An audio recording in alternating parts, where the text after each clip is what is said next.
शिष्टमंडळ आले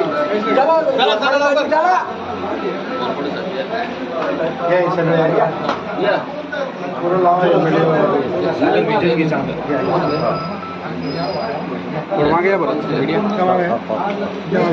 थोडं मागे बघा समोर तेव्हा सर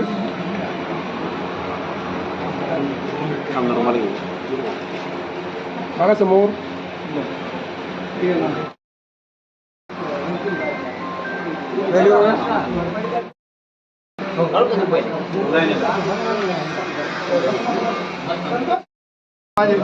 बघा इथे बघा समोर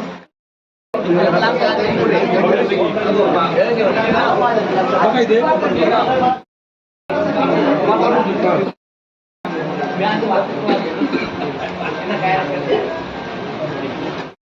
अध्यक्ष तथा जिल्हा दूध संघाचे संचालक आदरणीय संदीपराव बोरसे यांना वाढदिवसाच्या सर्वप्रथम मी शुभेच्छा देतो. गेल्या अनेक वर्षापासून काँग्रेस पक्षामध्ये काम करत असताना मी असं संदीपराव असतील, संतोष पेटे सर्वच आम्ही टीम गेल्या अनेक वर्षापासून फुलंब्री विधानसभा मतदारसंघामध्ये सर्वसामान्य माणसाला केंद्रबिंदू मानून काम करणारे आम्ही सर्व कार्यकर्ते आणि आज संदीपरावचा वाढदिवस गेल्या अनेक वर्षापासून फुलंब्री तालुका काँग्रेस कमिटी असेल, मार्केट कमिटी असेल, त्या ठिकाणी त्यांनी त्यांच्या कामाचा ठसा त्या ठिकाणी निश्चितपणानं उमटविलेला आहे. निश्चितपणानं परत एकदा मी त्यांना वाढदिवसाच्या हार्दिक अशा शुभेच्छा देतो. धन्यवाद. भाऊंचा आज वाढदिवस आहे आणि शहरातल्या जवळपास सर्व पक्षाच्या वतीने त्यांच्यावर आज शुभेच्छांचा वर्षाव होत आहे. त्यांच्या कार्याची ही पावतीच नव्हे का? गेल्या अनेक वर्षापासून सामाजिक राजकीय पक्षामध्ये काम करत असताना त्यांनी पक्ष मानून कुठं काम केलं नाही. मग ते मार्केट कमिटी असेल, दूध संघ असेल, त्या ठिकाणी जो येईल त्याचं काम केलं. तीच त्यांच्या कार्याची पावती आहे.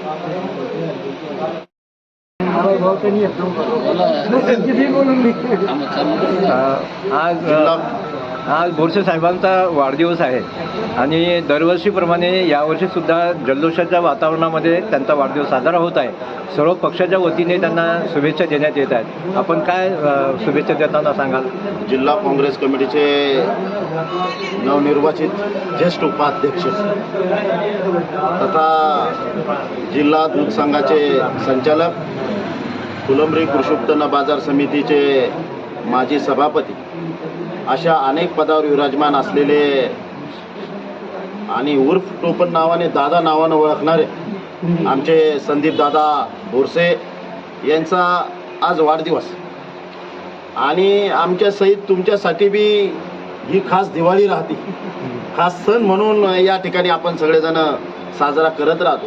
तसं जर बघितलं तर संदीप दादाचा अतिशय हसतमुख चेहरा, नेहमी गोड स्माईल जर कोणाची बघितली विलासराव देशमुख साहेबांनंतर तर ती फक्त संदीपदादा बोरसे यांच्या चेहऱ्यावर आम्हाला दिसून येते. अतिशय खळखळून दाद देणारे आमचे संदीपदादा बोरसे यांचा आज वाढदिवस आणि त्या वाढदिवसानिमित्त आम्ही शुभेच्छा देण्यासाठी या ठिकाणी आलेलो आहे. मी तथागत गौतम बुद्धाचरणी प्रार्थना करतो की आमच्या दादांना उदंड निरोगी आयुष्य लाभू द्या. त्यांच्या हातून अशीच गोरगरिबाची सेवा घडत राहू व राजकारणातले उच्च पद ग्रहण करून त्या ठिकाणी सर्व जनतेची सेवा करण्याची संधी त्यांना मिळो. मी जिल्हा काँग्रेस कमिटी अनुसूचित जाती विभागाच्या वतीनं दादांना वाढदिवसाच्या हार्दिक अशा शुभेच्छा. धन्यवाद. दादांच्या चेहऱ्यावरचं सदैव खळखळणारं हास्य हे त्यांचं निर्मळ आणि पवित्र मनाचं प्रतिबिंब आहे असं आपल्याला वाटतंय काय? हो, नक्कीच. काय हरकत नाही. प्रतिबिंब तर आहे. हे एक फक्त दाखवायचं आहे एक चेहरा. अशा अनेक गुण त्यांच्यामध्ये आहेत, सर्वांना सोबत घेऊन चालणारे. त्यामध्ये वेगळं काही विषय नाही. अतिशय त्यांचं प्रतिबिंब आमच्यामध्ये बी थोडं थोडं यावं असं आम्हाला अधूनमधून वाटत राहावं. तर अशा पद्धतीचे संदीप दादा सर्वांना सोबत घेऊन चालणारे, सर्वांना हसत खेळत अतिशय चांगल्या पद्धतीनं आणि हे सगळं करत असताना उद्योगामध्ये सुद्धा भरभराटी घेण्यामध्ये संदीप दादाचं नाव अग्रेसर आहे. अशा अनेक गुण आहेत. चांगल्याला फाईट देऊन उद्योगामध्ये सुद्धा ते पुढे गेलेले आहेत. ते काही थांबत नाही. तर असे अनेक गुण आहेत दादा. मागच्या वर्षी दादांचा वाढदिवस साजरा झाला तेव्हा काँग्रेसचे महाराष्ट्र प्रदेशाध्यक्ष हर्षवर्धन सपकाळ साहेब त्यांना शुभेच्छा देण्यासाठी उपस्थित होते. हो हो नक्की. मग त्यावेळेस मी पण उपस्थित होतो. फक्त मी मोबाईलवर नाही बघितलं तर त्यावेळेस मी सुद्धा उपस्थित होतो. खासदार डॉक्टर कल्याणरावजी काळेसाहेब स्वतः संदीप दादांच्या इथं येऊन हर्षवर्धन दादांनी त्यांना शुभेच्छा दिलेल्या आहेत. आणि मला वाटतं येणाऱ्या काळावर दादावर त्यांची नजर आहे की प्रदेशवर एक चांगली जबाबदारी संदीप दादाला येणाऱ्या काळात येऊ शकते. आणि येणाऱ्या काळात फुलंब्री आणि खुलताबाद एक मतदारसंघ नवीन होतोय. तर आमच्या सर्व कार्यकर्त्याची इच्छा आहे की दादा तिथं सुद्धा ठासून उभा राहणार आहे आणि त्या ठिकाणी नक्कीच काँग्रेस पक्षाला विजय आणि एक संयमी नेतृत्व ज्याला आम्ही म्हणतो की कोणालाही न दुखवणार आणि काँग्रेससोबत एकनिष्ठ जरी सर्व पक्ष या ठिकाणी येत आहेत, सर्व पक्षाशी त्यांचे वेगवेगळे संबंध आहेत, परंतु तरीसुद्धा संदीप दादा हे काँग्रेस पक्षामध्ये एकनिष्ठपणाने काम करतायत. लय जणांनी त्यांना ऑफर दिल्या, परंतु संदीप दादा त्याला कधी बळी गेले नाही आणि आम्हाला वाटतं पुढे बी ते बळी जाणार नाहीत. काँग्रेस पक्षाचे आमदार म्हणूनच ते येणाऱ्या काळात काम करतील, याबद्दल काही वाद नाही. देशाच्या माजी पंतप्रधान इंदिराजी आणि राजीवजी गांधी यांचा जो देशासाठीचा त्याग आहे, त्यांचं जे समर्पण आहे, त्याप्रती दादांचं प्रामाणिक हे आहे. त्याच्यामुळे दादा काँग्रेसमध्ये सक्रिय आणि निष्ठावंत आहेत. नाही, ते अगोदरपासून खेळाडू राहिलेले, क्रिकेटमध्ये चौकार षटकार आणि कर्णधार पद त्यांनी भूषवलेलं आहे. आणि जो खेळाडू क्रीडांगणाहून तयार होतो तो सर्व धर्म समभाव जोपासणारा असतो आणि ज्या ज्या गोष्टी होत राहतात तो स्वीकारत पुढं चालत राहतो. पण तो त्यांचं कर्णधार पद कधीच सोडत नाही. तो नेतृत्व त्या पद्धतीनं त्याचं चालूच राहणार आहे आणि दादाचं सुद्धा नेतृत्व असं फुलत राहणार आहे नेहमी. आणि गांधी परिवार हा देशाला स्वातंत्र्य देणार आहे. आणि कालच तुम्ही पुण्याचा कार्यक्रम बघितला, छात्रों की गुंज हा कार्यक्रम तुम्ही बघितला. तर आम्ही सर्वांनी तो छात्रों की गुंज कार्यक्रम बघितला.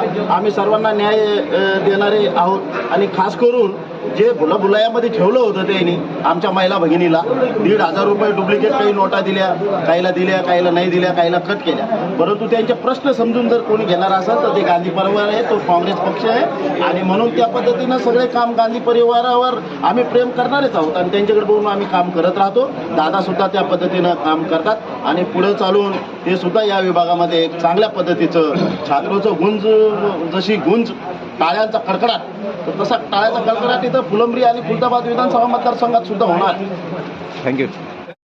नगर जिल्हा काँग्रेसचे नवनियुक्त उपाध्यक्ष आमचे परममित्र आदरणीय संदीपरावजी बोरसे उर्फ दादा यांना तालुका काँग्रेस कमिटीच्या वतीने माझ्या परिवाराच्या वतीने त्यांना मनपूर्वक हार्दिक अशा शुभेच्छा देतो.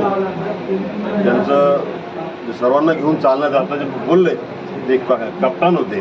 खरोखरच आमच्या टीममध्ये सुद्धा कप्तान होते आम्ही काय असताना. आणि ती सर्व टीम घेऊन चालायची क्षमता त्यांच्यामध्ये आहे. त्यांचा स्वभाव जे आहे मनमिळावू आहे, कुशल नेतृत्व त्यांच्यामध्ये आहे. आणि त्यांनी सर्व तालुक्यामध्ये मागच्या 20 वर्षामध्ये मार्केट कमिटीच्या माध्यमातून, तालुका काँग्रेस कमिटीच्या माध्यमातून, दूध संघाच्या माध्यमातून सर्व गोरगरीब जनतेची कामं, सेवा त्यांची केलेली आहे. तर असंच सेवा त्यांच्या हातून येत्या काळात सुद्धा घडो आणि त्यांना उदंड निरोगी आयुष्य लाभो अशी प्रार्थना करतो.